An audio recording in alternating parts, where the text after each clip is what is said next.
भी हैं और जिले के जो सहकारी भारती को देख रहे हैं, साथ में जितने भी यहाँ पे पूरी टीम है। बहुत अच्छा लग रहा है क्योंकि आज महिलाओं की संख्या भी बहुत अच्छी है और पर्वतीय कृषि तो महिलाओं के ऊपर है मैक्सिमम, जो उनकी जो रीढ़ कहा जाता है वो महिलाएं होती हैं पर्वतीय कृषि की।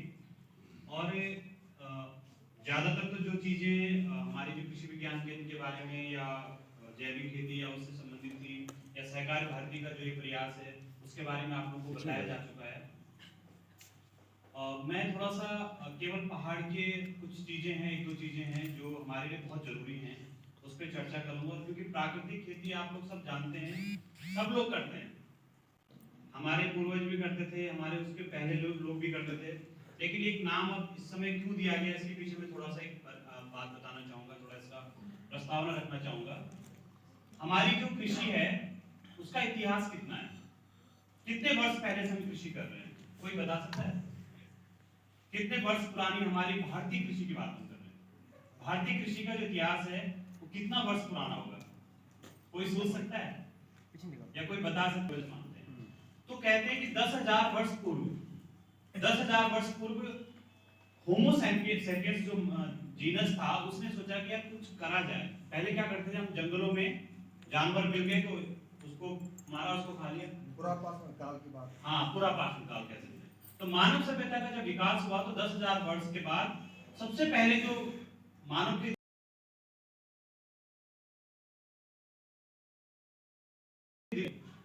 यानी खेती हमारी पहली सोच थी, कृषि हमारे दिमाग की पहली सोच थी।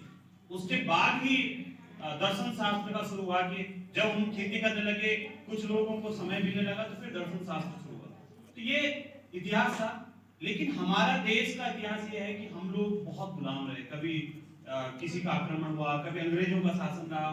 उसके बाद फिर जब 1947 में देश आजाद हुआ, उसके बाद फिर पाकिस्तान अलग हुआ, फिर बहुत सारी लड़ाइयां हुई, कभी पाकिस्तान के साथ, कभी चीन के साथ। देश में एक ऐसा काल भी आया जब भूखमरी हो गई थी। 1965 की बात हम बताते हैं। 1965 में हमारे प्रधानमंत्री कौन थे, द्वितीय प्रधानमंत्री? लाल बहादुर शास्त्री जी थे। उनका एक क्या नारा था, क्या ध्येय वाक्य था? बड़ा जोर से बोलिए, आप लोग भी बोलिए। जय जवान जय किसान। जय जवान जय किसान। उन्होंने कहा कि जवान के साथ साथ हमें आज किसान की भी बहुत बड़ी जरूरत है। और हम लोग क्या थे, दूसरे देशों पे निर्भर थे। अमेरिका से खाद्यान्न आता था, अफ्रीका से खाद्यान्न आता था, मतलब ऐसी कंट्री से आता था जहां से हम सोच भी नहीं सकते। उन्होंने हमारे देश के लोगों को एक अनुरोध किया कि आप सप्ताह में एक दिन का व्रत रखिए। कहा, सुना आप लोगों ने कहानी? जब 1965 में 66 में जब लड़ाई हुई थी पाकिस्तान के साथ, तो उस समय हमारे देश में अनाज का संकट हो गया था। इस फसल की कटाई के बाद दूसरी फसल की कटाई तक मतलब अनाज कम था। तो उन्होंने कहा यार हम अमेरिका में क्यों निर्भर हो, हम देश के सभी लोगों से अनुरोध करते हैं कि आप एक दिन का व्रत रखेंगे सप्ताह में तो हमारा अनाज बचेगा। ऐसी ऐसी ऐसा समय था उस समय देश में। लेकिन आज आगे की बात हम करते हैं, 50 से 60 वर्ष हमें हो चुके हैं और 75 वर्ष हो चुके हैं आजादी के बाद, है ना, 75 इयर्स हो चुके हैं। आज हमारा देश खाद्यान्न में लगभग 5 जरूरत है, हम उससे 5 से 6 गुना ज्यादा उत्पादन कर रहे हैं। और फल सब्जी उत्पादन में तो हम 11 गुना है, मतलब हम इसमें कल्पना नहीं कर सकते कि हम कितने ज्यादा उत्पादन करते हैं। आज हमारे देश से निर्यात होता है, आयात नहीं होता, निर्यात होता है। तो ये सब चीजें अनुसंधान, शोध और किसानों के जो सहकारिता की बात होती है ना, हम सहकारिता कहते हैं। हम तो पहाड़ों में बचपन से जानता हूँ, जब हम लोग रुपाई करने जाते थे तो पटाखे लगा ना, क्या बोलते पटाखे, रुपाई की तब भाव कहीं हो तब सब मिलजुल के करते हैं, तो बचपन से करते आए हैं। जब वो धान की मड़ाई करते हैं तो मड़ाई के टाइम में भी 5-6 महिलाएं सब मिलके एक दूसरे की निपटाते हैं। तो ये सहकार भावता का भाव हमारा पहले से था। लेकिन जब हमारे कृषि में संभावनाएं हुई, धीरे धीरे हम लोग अनुसंधान किया, कभी उम्मीद कर सकते हैं हम 22 साल 25 साल का बच्चा भी हार्ट अटैक हो जा रहा है, हृदय गति रुक गई, अरे क्या हुआ कि हार्ट अटैक हो गया। हम तो 70 साल के आदमी को सुनते थे, आज देख रहे हैं कि बच्चा सो रहा था बिस्तर में, सुबह मरा हुआ मिला। बच्चा मींस कि 20-25 साल का, ऐसे क्यों हो रहा है? क्योंकि हम लोगों का जो खाद्यान्न में इतना ज्यादा रासायनिक कीटनाशकों का प्रयोग हो रहा है कि हमारा जो भोजन है वो शुद्ध नहीं है। एक बार हिमाचल से 5 ट्रक गए, हमारे सामने की बात है, मुंबई में गए। मुंबई में उसको जाना था अमेरिका में। अमेरिका की अपनी एजेंसी होती है वर्ल्ड ट्रेड सेंटर ऑर्गेनाइजेशन के थ्रू। उन्होंने वो 5 ट्रक को वापस भेज दिया। कह रहे ये सेब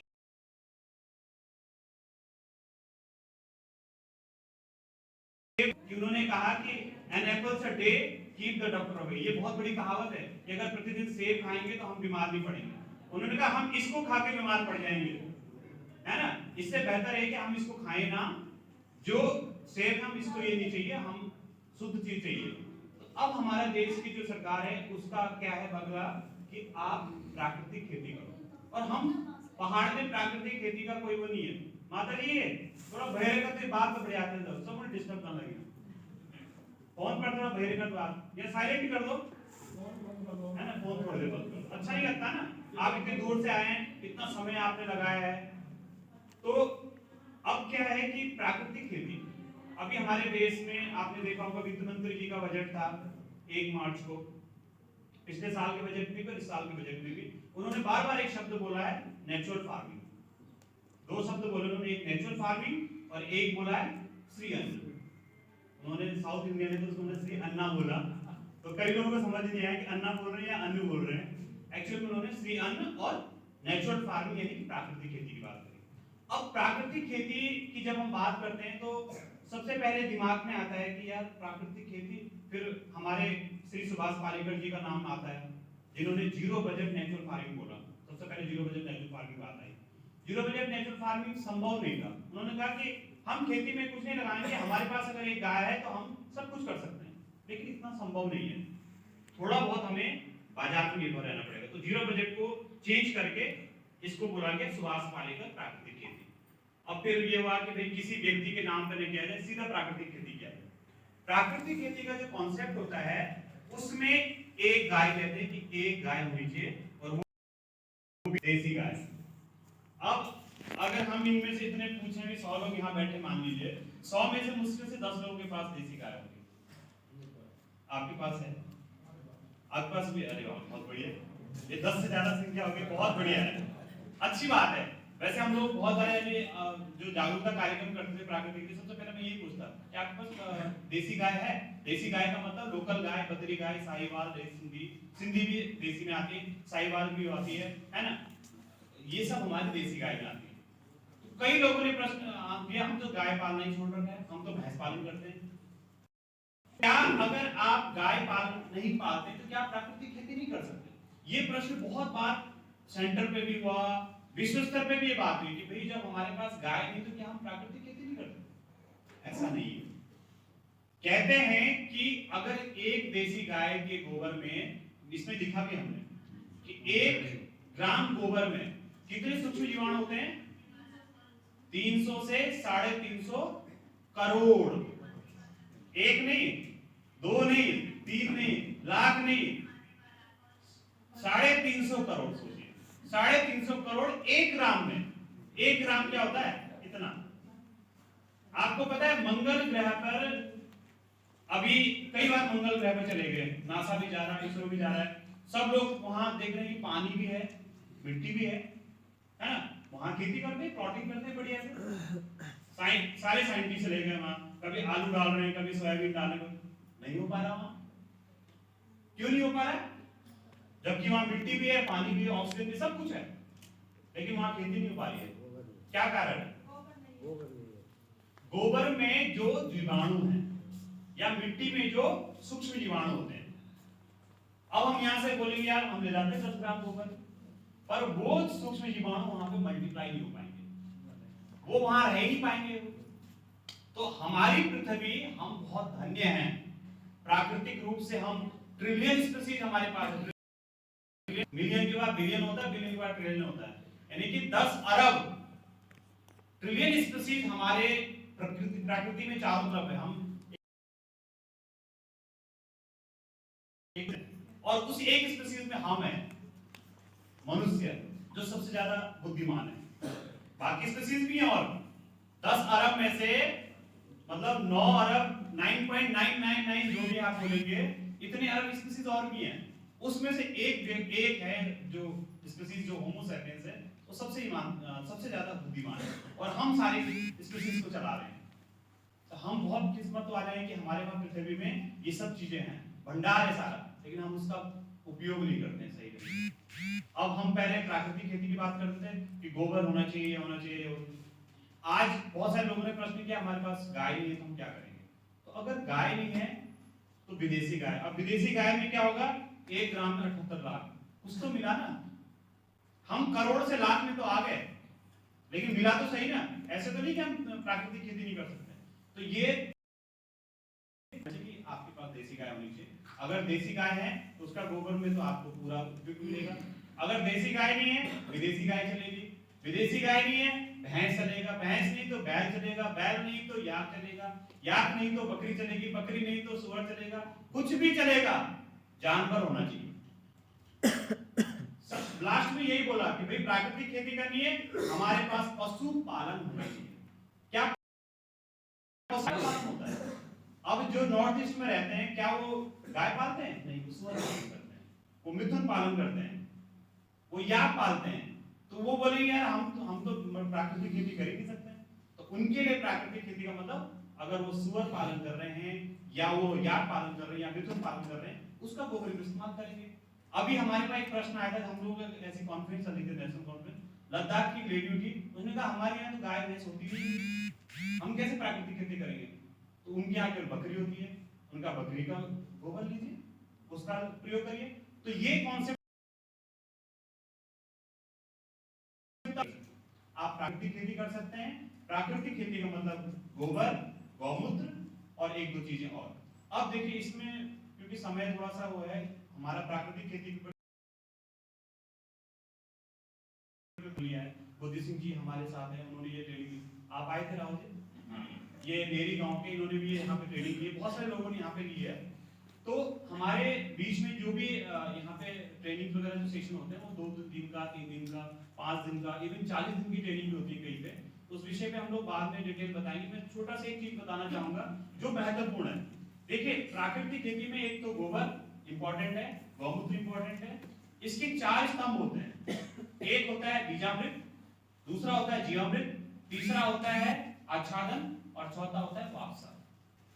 अच्छा, जीवामृत का, बीजामृत का मतलब जैसे आप बीज का ट्रीटमेंट करते हैं, जैसे हम लोग कार्बन डाइऑक्साइड, ट्राइकोडर्मा से बीज को ट्रीट करते हैं और बाद में कहते हैं कि इसमें ये बीमारियां नहीं आएंगी, आगे आने वाली बीमारी को पहले ट्रीट करते हैं। बीज का उपचार करना बीजामृत। जीवामृत का मतलब हम जीव को ऐसा अमृत देते हैं पौधे उसको कि उसमें बढ़वार हो जाती है, टॉनिक मिलना, खाद मिलना, जो भी हम कह सकते हैं इसको, वो जीवामृत का काम होता है। ठीक है। आच्छादन क्या करता है, नमी को और खरपतवार, जो हम लोग मल्चिंग का काम करते हैं, मल्चिंग करते हैं कई बार पेड़ों के चारों तरफ हम लोग, अभी फरवरी मार्च में देखना, गर्मी से पहले हम पेड़ पत्तियों में वो पत्तियां डाल देते हैं या पॉलीथीन की मल्चिंग करते हैं, वो एक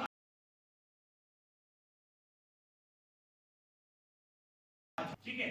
तो ऐसे, लेकिन मुख्य जो है इसका वो जीवामृत सबसे ज्यादा उपयोगी है।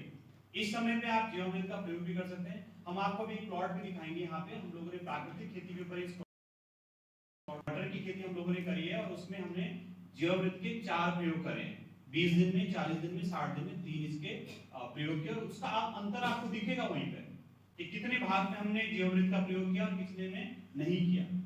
उसका आपको बिल्कुल सामने अंतर दिखेगा कि कितना उसके ग्रोथ में, बढ़वार में, अभी बाद में दानों में भी आएगा। तो हम आप लोगों से यही कहते हैं कि भाई ये नहीं कि आप पूरी तरीके से प्राकृतिक खेती के ऊपर चले जाएं। आप एक छोटा सा प्लॉट, कम से कम जो आपका किचन गार्डन है, वहां से शुरुआत करिए। जो आप लोगों की पोषक वाटिका है घर में, आप वहां से शुरुआत करिए कि वहां पर आप कोशिश करिए किसी प्रकार का कोई रसायन का प्रयोग न करो। कोई कीड़ा आ रहा है, कोई बीमारी आ रही है, नहीं कि फिर दवाई डाल दी उसमें। पहले तो नुमान मिलता था ना घर में, कुछ भी हुआ तो नुमान डाल दिया। तो अब धीरे धीरे थोड़ा गौमूत्र के ऊपर आ रहे हैं कि चलो गौमूत्र का स्प्रे करें, ये करें। तो ये हर चीज का इलाज है, प्राकृतिक खेती में हर चीज का इलाज है। आप अष्टपर्णी एक नाम होता है जिसमें 8 पत्तियां, जो आपके आसपास की जो 8 पत्तियां होती हैं, जो भी जिसको जानवर नहीं खाती है, जिस पत्तियों को जानवर नहीं खाता है, उन 8 पत्तियों को लेना है और उसका घोल बना के उसकी दवा बनाई जाती है। वस्तुपर्णी का बहुत बड़ा रोल है। तो अभी मैं थोड़ा जीवामृत का आप लोगों को बता देता हूँ यार। ड्रम बीजामृत का तो काम है आपका बीजामृत में क्या करते हैं कि जैसे 500 ग्राम आपने वो लिया, गोबर लिया, 500 ग्राम आपने गौमूत्र लिया। पहले बीजामृत को बता देता हूँ शॉर्ट में। इस समय तो अभी समय इसका बीजामृत का निकल गया है। आप इसमें ये वाली लाइन बंद कर दो।